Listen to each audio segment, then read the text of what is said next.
কতদিন দেখিনি তোকে। আমাকে ছেড়ে কোথায় চলে গেলি তুই? ভালো আছিস তো? অনেক মিস করি রে তোকে। তোর কি আমার কথা একবারও মনে পড়ে না? ম্যাডাম। হ্যাঁ বলো। বাইরে সবাই অপেক্ষা করছে। জলঙ্গির প্রধান এসেছে? হ্যাঁ ম্যাডাম, আপনার জন্য অপেক্ষা করছে। ঠিক আছে চলো।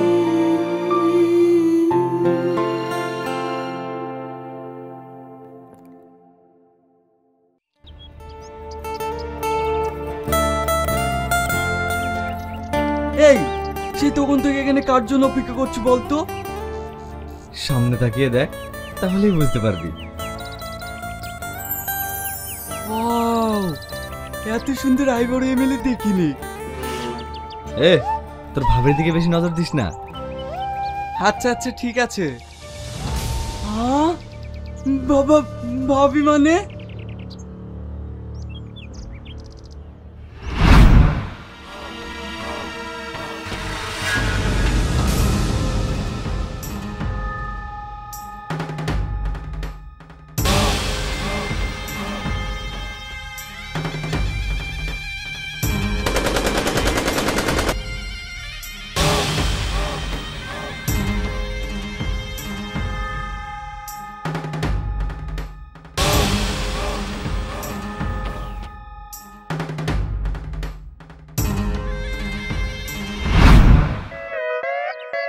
যেটা ভাবছিস সেটা কিছুই হবে না। এদিকে আয়।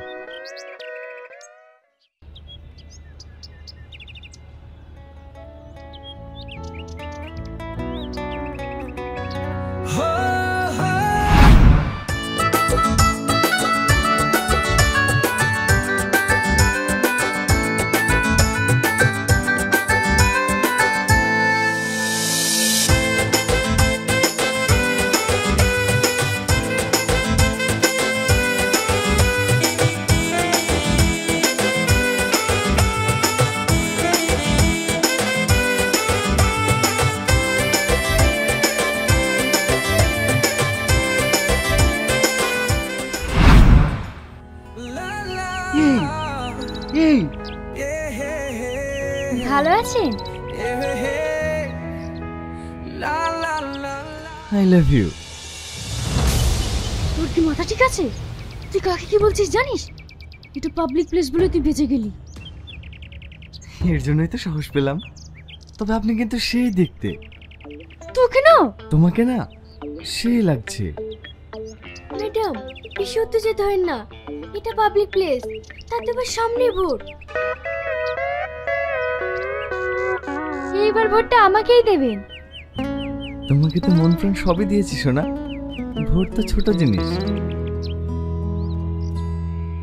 দাঁড়ান ম্যাডাম, একটা ছবি তুলে নি। ম্যাডামের সাথে একটা ছবি তুলে দে। শালা নিজেও মরবে, আমাকেও মারবে। ম্যাডাম হাতটা কাঁধে রাখুন। ম্যাডাম যা বলছে তাই করেন। একটা ছবি তো।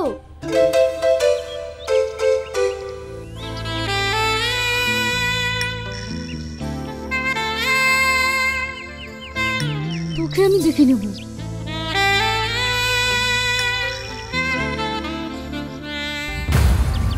আব্বা বারবার নিষেধ করেছিল, বাড়ি যাচ্ছ যাও, অচেনা মানুষের সাথে বেশি মিশো না। কি মরতে যে তোর সাথে বন্ধুত্ব করতে গেলাম। বেশি বকিস নি তো। বেশি বকবে না মানে? তুই যেটা করলি তাতে আমাদের মরণের টিকিট কনফার্ম। তুই গ্রামে বেড়াতে এসে বেড়াবি, এইসব ঝামেলার মধ্যে ঢুকছিস কেন? চল। কোথায়? AV news channel.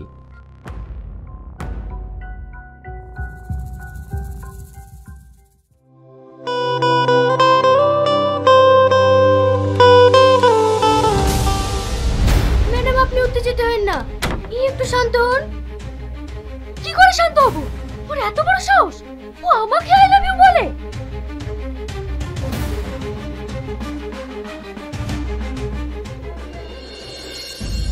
ম্যাডাম এইদিকে দেখুন। এমএলএ ম্যাডাম হঠাৎ করে আপনার গলা ধরলো কেন? দেখুন, ভালোবাসার মধ্যে এরকম টুকটাক ঝামেলা হতেই পারে। এখন আপনি যদি অন্য একটা ছেলের সঙ্গে কথা বলেন, তাহলে আপনার সামনে রাগ করবে না? মানে? আমরা দুজন দুজনকে 7 বছর থেকে ভালোবাসি। কি? হ্যাঁ, কাল আমার এক বান্ধবীর সঙ্গে কথা বলতে দেখে ওর একটু অভিমান হয়েছে। আমি এতে কিছু মনে করিনি। আসলে আমাকে অনেক ভালোবাসে তো। ভালোবাসার মাঝখানে একটু আধটু শাসন করার অধিকার সবার আছে। এই দেখুন, ওর নাম করতে না করতেই কল চলে এসেছে। হ্যাঁ জান, তোমার ব্যাপারেই কথা বলছিলাম। সরি সোনা, আমি আর কারোর সঙ্গে কথা বলবো না। আচ্ছা ঠিক আছে, তোমার ভোট বেরোলেই আমরা দার্জিলিং ঘুরতে যাব। আমি ওকে কখন কল করলাম? আপনারা দেখতেই পাচ্ছেন, এত বড় এমএলএ হয়েও একটা সাধারণ ছেলেকে 7 বছর ধরে ভালোবেসে যাচ্ছেন নিস্তুহীনা। তুমি তাড়াতাড়ি ওর হাত পা ভেঙে আমার সামনে নিয়ে আসতে বলো।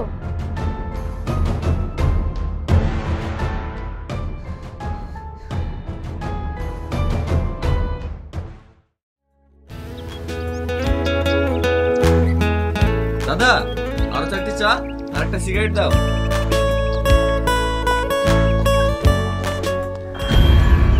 এ চল। কলার ছাড়। কলার ছাড়বে মানে? চল।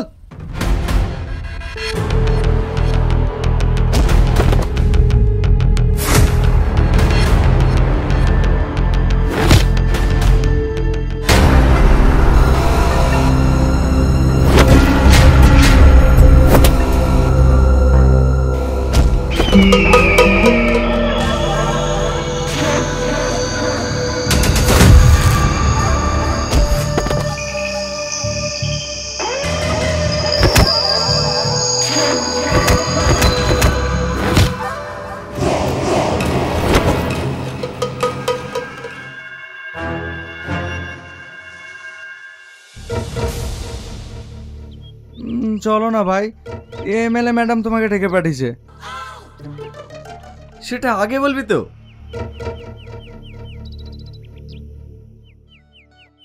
হে ইয়াসিন, তোরা খেল, আমি তোর ভাবির সঙ্গে একটু দেখা করে আসি। চল।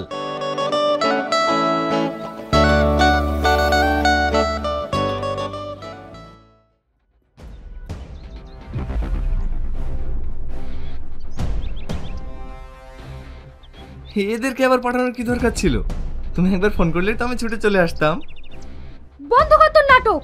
তোকে আমি যেটা জিজ্ঞেস করছি সেটা বল। তোর সাথে আমার 7 বছরের রিলেশন, আমাদের মধ্যে মান অভিমান চলছে, তাহলে তুই এগুলো কেন বলছিস?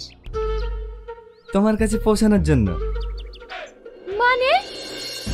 কারো স্বপ্ন থেকে ইঞ্জিনিয়ার হব, ডাক্তার হব, উকিল হব, কিন্তু আমার ছোট থেকেই স্বপ্ন তোমার মতো সুন্দর এক এমএলএর হাজবেন্ড হব। বাহ, খুব সুন্দর। ইলিশ মাছ দিয়ে ভাত খেয়েছো না? দেখো, তুমি কিন্তু খুব বেশি বেশি করছো। জানো এর পরিণতি কি হতে পারে? চুপ। যেদিন আমাদের দুজনের বিয়ে হবে না, সর্বপ্রথম তোকে কাজছাড়া করব। তুই কিন্তু আমার ধৈর্যের বাঁধ ভেঙে ফেলছিস। শান্ত হও তো, দেখি মোবাইলটা।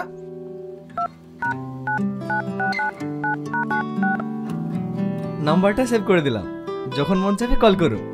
টাটা।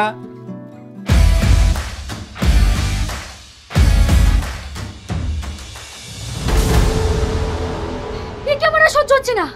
তুমি তাড়াতাড়ি ড্যাডিকে ফোন করো। দেখেন ম্যাডাম, এই বিষয়টা কি স্যারকে জানানো ঠিক হবে? তোমাকে ফোন করতে বললাম না?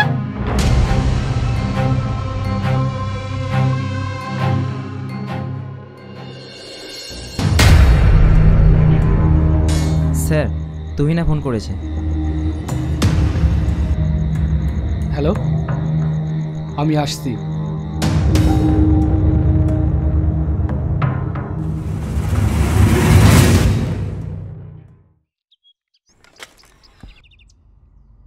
আজকের বিশেষ খবর, হোম মিনিস্টার স্বয়ং দিল্লি থেকে নবাবগঞ্জে আসছে। তিনি যে কী কারণে আসছেন সেটাই আমরা তার মুখ থেকে সরাসরি জেনে নিই। স্যার স্যার, আপনি যে এতদিন পর হঠাৎ করে নবাবগঞ্জে ফিরছেন, তার বিশেষ কারণটা জানতে পারি? আমার সেখানে কিছু কাজ আছে, তার জন্যই আমি ওখানে যাচ্ছি। স্যার, আমরা শুনলাম আপনার মেয়ে একটা ছেলেকে ভালোবাসে, এটা কি সত্য? দেখুন, এই বিষয়ে আমি কিছু বলতে চাই না। Sir sir, plan success. দেখ আগুন, তুই এখানে কিছুদিনের জন্য ঘুরতে এসছি, তুই এইসব কেন করছিস বলতো? সময় হোক, সব জানতে পারবি।